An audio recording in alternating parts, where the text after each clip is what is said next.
Alors Adrien Tarenne, 33 ans, francilien, marié et papa de 2 enfants. Passionné de course à pied, de sport outdoor. Alors j'ai une formation de judoka, je suis ceinture noire de judo, ce qui me donne je pense une bonne condition physique. Et après j'ai pratiqué pas mal le cyclisme sur route aussi pendant 5-6 ans en compétition. En parallèle de mes années de vélo, je faisais occasionnellement du raid multisport, esprit d'équipe, nature et sport d'endurance. Ça m'a donné aussi le goût du trail puisqu'il y avait du trail dans ces raids. C'est un mix entre cette condition physique que me donne le judo et puis ce goût pour les sports d'endurance. Quand on ajoute juste la dimension nature, la découverte, on vient très facilement au trail à travers ça. J'étais inscrit sur la CCC, c'est Courmayeur-Champais-Chamonix, une des courses de l'UTMB. Il a plu pendant 14 heures sur moi, mes 19 heures de course, mais vraiment une pluie battante. Et je me suis retrouvé au milieu de la nuit à évoluer dans un milieu montagnard. C'était très boueux, il y avait du dénivelé, il y avait du vent, il y avait du brouillard, des fois on ne voyait pas grand chose, il pleuvait à torrent. Et en fait ce qui m'a fait me rendre compte de la force des éléments, c'est tout simplement le visage des gens quand j'arrivais sur les bases de vie. Ils avaient les yeux écarquillés, ils se demandaient d'où est-ce qu'on sortait réellement. Je préfère les conditions un peu plus fraîches, voilà, je pense que mon corps réagit un peu mieux dans ces conditions-là. Ce qui est très important, c'est tout ce qui est textile. Là, on est souvent sur 3 couches, une première couche, une couche intermédiaire et la barrière contre le vent et la pluie qui est la couche souvent imperméable. Après, pour bien prendre en compte les conditions fraîches, il faut savoir que le corps génère de la chaleur quand on court, donc il faut moduler un petit peu l'intensité de son effort pour rester à bonne température, je dirais. Et puis, comme d'hab, même si on n'y pense pas, parce qu'on gère beaucoup de choses quand il fait froid ou quand il pleut, pensez à s'alimenter. C'est très important pour durer et rester lucide.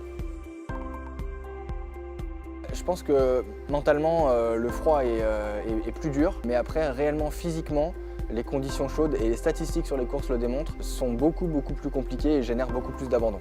Là, la problématique, elle est plutôt du côté de la nutrition. Évidemment, l'hydratation devient primordiale. Et puis après, souvent, on a moins l'envie de manger du solide en course quand il fait chaud. Pourtant, il va falloir se forcer un petit peu pour pouvoir, encore une fois, mettre de l'énergie dans le moteur et durer.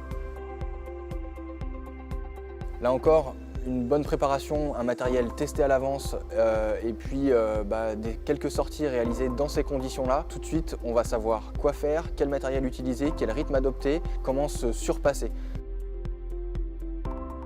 Temps plutôt froid, mais avec conditions un peu changeantes, c'est quelqu'un qui se retrouve suréquipé, qui a eu une perturbation sur sa course, la température est descendue, il a couru de nuit, il s'est bien équipé pour ça, mais derrière, quand les degrés remontent un petit peu, il n'a pas adapté sa tenue et il est resté suréquipé et en probable surchauffe.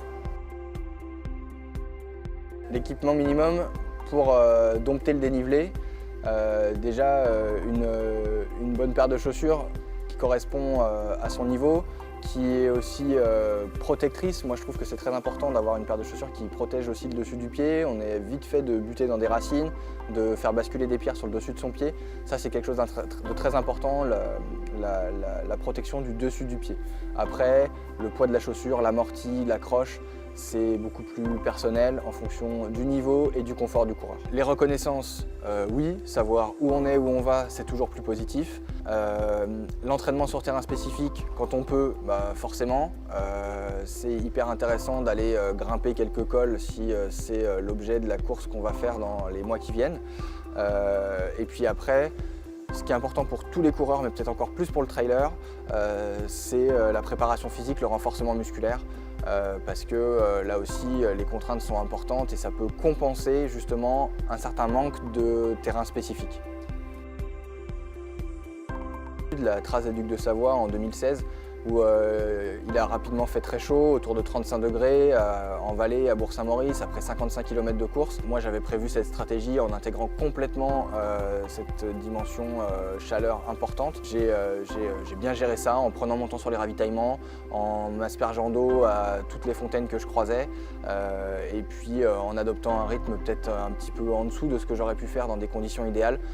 J'ai doublé énormément de coureurs, j'étais autour de la 150e place après 2-3 heures de course. À l'arrivée, au bout d'un peu moins de 20 heures de course, j'étais 50e, donc c'était très positif.